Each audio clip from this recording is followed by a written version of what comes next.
The care that you receive here is top-notch. If I can, there is one male nurse. His name is Brian. I have had Brian twice when I was up here. Excellent, excellent, excellent care.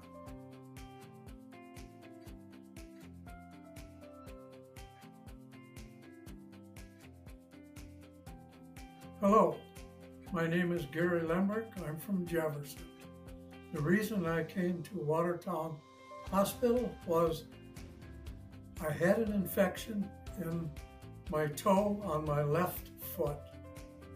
It was not healing, and due to doctor's recommendations, I was sent to see Dr. Volkert, the cardiologist.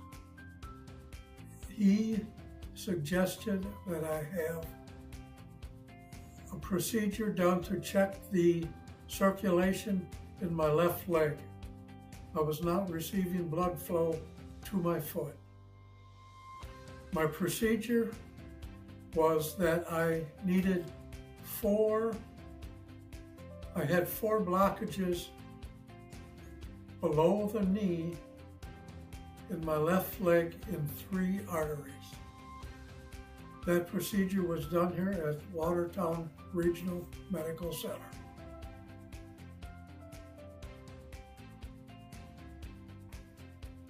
The results of my procedure have been very good. I have full circulation back into my left leg, and my toe is just about completely healed. All because of the diligence of the doctors here at Watertown Regional Medical Center. Thank you.